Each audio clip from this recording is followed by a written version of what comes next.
Greetings and salutations, fellow book readers. This is Mark, and the book I will review today is Memories of My Melancholy Horse.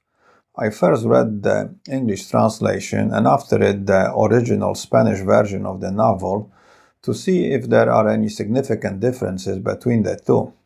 I will review the English translation, but if you can, read the original since there is a certain beauty in it that the translation fails to capture. Before we continue, this is personalized limited edition of Memories of My Melancholy Horse with leather cover designed and made by me. At the end of the video, I will tell you a couple of ways of how you can get one for yourself, if you are interested. And now let's get back to the review. Memories of My Melancholy Horse, or in Spanish, Memorias de mis putas tristes, is a short novel by a Colombian author, Gabriel Garcia Marques. It was published in 2004, 10 years before his death, but it is his last work. Marques is one of the best Latin American writers, I would say right after Borges, and he is also one of the most popular, with Paulo Coelho. His best-known work is 100 Years of Solitude, which won him the Nobel, and it granted him entry to the United States. Marques was a lifelong leftist. He denied being communist, but he was a self-proclaimed socialist and close friend of Fidel Castro, which for 30 years made him eligible to get the US visa, until Clinton, whose favorite book was 100 Years of Solitude, came to power and lifted the ban. Marques was a pioneer of the magical realism, which is a Latin American artistic movement that began in the mid-20th century, and he's also the best example of it that I know of. In general, I am not a big fan of Latin American literature. For me, it lacks a bit in maturity, but there are a few decent works. It might be also my personal prejudice against the Latin American writers' strong political opinions with communist sympathies, which I know I should separate from their work, but unfortunately a lot of it comes through in their literary output. Not so much Marques, and that's why I consider his fiction to be the best in Latin America. What is Memories of My Melancholy Horse about? Basically, it is about being old, but not accepting it, and trying to live and relive some things that should be put to rest a while back. And the somewhat appealing idea, appealing if you are old, that it is never too late to try. And the protagonist uses the old cliché, age isn't how old you are, but how old you feel, to justify his actions. Further, there is the loneliness so common in Marques's writings. There is no greater misfortune than dying alone. That gives the story its melancholic tone. But the grand message of the novel is nostalgia for the person and the world that is no longer here. The adolescents of my generation, greedy for life, forgot in body and soul about their hopes for the future until reality taught them that tomorrow was not what they had dreamed, and they discovered nostalgia. A bit of the plot. The book is narrated by an old man who decides to gift himself something special for his 90th birthday. The year I turned 90, I wanted to give myself the gift of a night of wild love with an adolescent virgin. On the day of his celebration, he calls the madam of the brothel he used to patronize and puts in his request.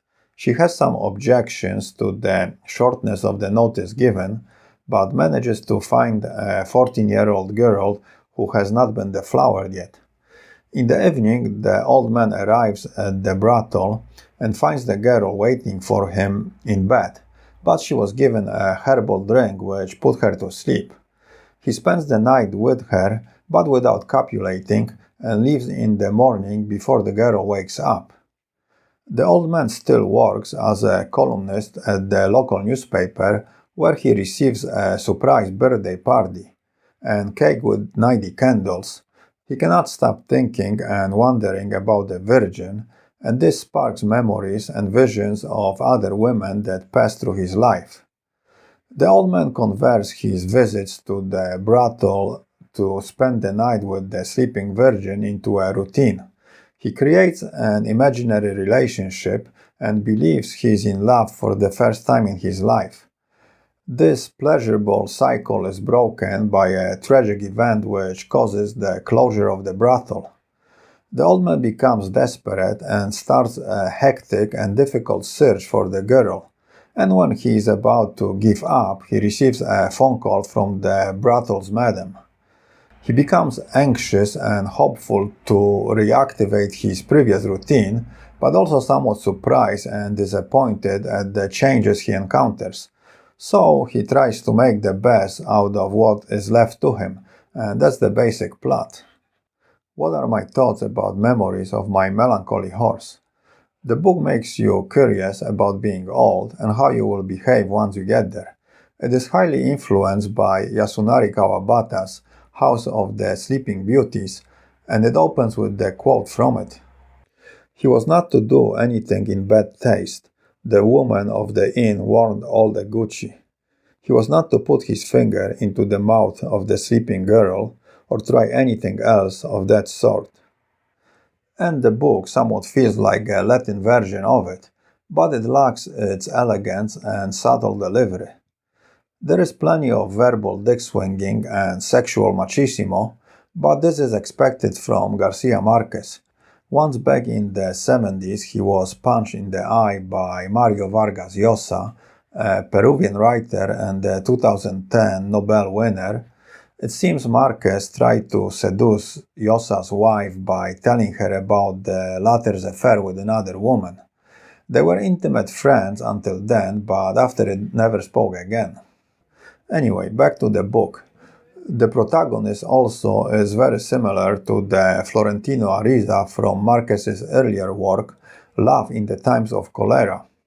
The old man is an eternal bachelor. Horse didn't leave me any time to be married. And over the years he compiled a long list of sexual conquests, over 500, for which he always insisted on paying. I was ignorant in the art of seduction, and had always chosen my brides for a night at random, more for their price than their charms, and we had made love without love, half-dressed most of the time, and always in the dark, so we could imagine ourselves as better than we were. His insistence on paying was to keep his sexual partners, and more himself, out of any emotional entanglement, and he was pretty persistent at doing it. He charged his cleaning girl from behind, and after it tried to give her some money, which she refused, so he raised her monthly salary. And that's how he spent 9 years of his life without having a romantic relationship or falling in love. Later in the book, the old man remembers his youth and first sexual experiences, which somewhat clarify the path his romantic life took. Being abused and basically raped and getting a dose of the clap from one-eyed negrita. The novel is also a love story, somewhat taboo because of the age difference between the individuals involved. It might even seem immoral, probably does to many readers, but the old man tells us, morality, too, is a question of time. Or even age, I would add. His love is more of an illusion because of the circumstances. It seems a bit as one of those things from a list titled Things You Have to Do Before You Die. He spends a lot of time reminiscing about his life and admits he has never been in love, so this is something he wants to know before he dies. He feels the pressure of time and decides to go through with this new experience and embrace what comes with it. I always had understood that dying of love was mere poetic license. That afternoon, back home again without the cat and without her, I proved that it was not only possible, but that I myself, an old man without anyone, was dying of love. But I also realized that the contrary was true as well. I would not have traded the delights of my suffering for anything in the world. I had spent more than 15 years trying to translate the poems of Leopardi, and only on that afternoon did I have a profound sense of them. Oh me, if this is love, then how it torments. The old man wakes up in the morning next to the sleeping virgin, and looking her over, he realizes it is the first time in his life he is able to appreciate woman's body without having intercourse with her. He likes it and seems to get an injection of youthful energy with this new experience, and he becomes more proactive. It is a break from his solitary and monotonous routine of basically waiting to die. I think the strongest emotion that the novel creates is hope, especially if you are old. There is hope that there is another day and something to look forward to in life, some new excitement, and everything can change. And I think this hope is what makes us want to continue and not give up. Further, the old man considers himself shy and ugly and is also self critical. I discovered that I am not disciplined out of virtue, but as a reaction to my negligence, that I am generous to conceal my meanness, that I pass myself off as prudent because I am evil minded, that I am conciliatory in order not to succumb to my suppressed rage, that I am punctual only to hide how little I care about other people's time. But he wants to change this limiting self-image and considers his 90th birthday adventure a new beginning or even a new life. He's told, "Don't let yourself die without knowing the wonder of fucking with love." And that's hope, but he has to be careful because, as the old saying says, hope is the last to die but first to kill. And at his age, too much physical stimulation and activity can be lethal. The book, above all, is a reflection on old age. Marquez was in his late 70s when he wrote it and feeling the pressure of the years, but I think also he was somewhat in denial of the coming end, just like the old man in the book who tries his best to resist the idea of being old. "The truth is, I am getting old," I said. "We already are old," she said with a sigh. "What happens is that you don't feel it on the inside, but from the outside, everybody can see it." He thinks about when he actually became old. The old age begins when you start to resemble your father.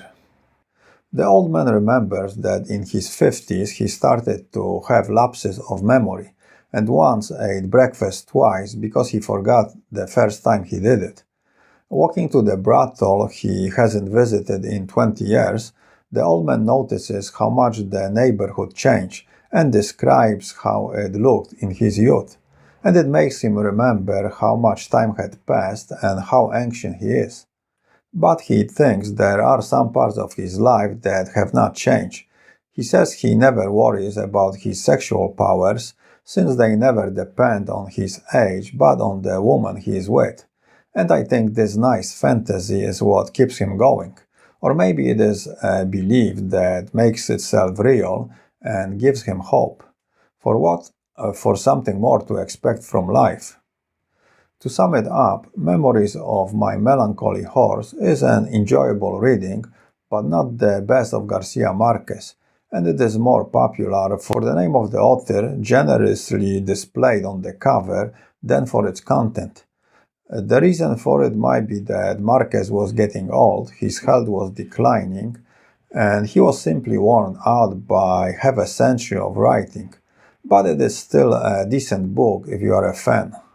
Memories of My Melancholy Horse, besides being influenced by the previously mentioned House of the Sleeping Beauties, to which unfortunately doesn't measure but rather feels like a cheap remake, is also a bit Lolita, but it lacks Nabokov's impactful prose and the depth of the character exploration. I found on YouTube a Spanish adaptation of the book, which gives a nice sense of the place. It was recorded in the Cartagena de Indias in Colombia, which has the nicest colonial center in all the Americas. And in general, the film is very good since the book is quite short, and this allows for the creation of a more faithful script. Unfortunately, the film is in Spanish and I haven't seen any subtitles, so for those that don't hablan, it might be difficult to understand it. Okay, let's talk about the physical book. The book I am holding is a paperback which I transform into hardcover leather-bound edition. To make the cover, I use grade A naturally tan hide I buy from Tenere in North Spain. It is the same leather Louis Vuitton uses to make his bags, so it is top quality.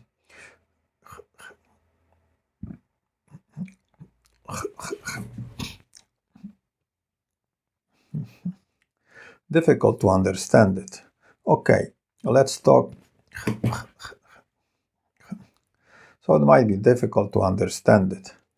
Okay, let's talk about the physical book.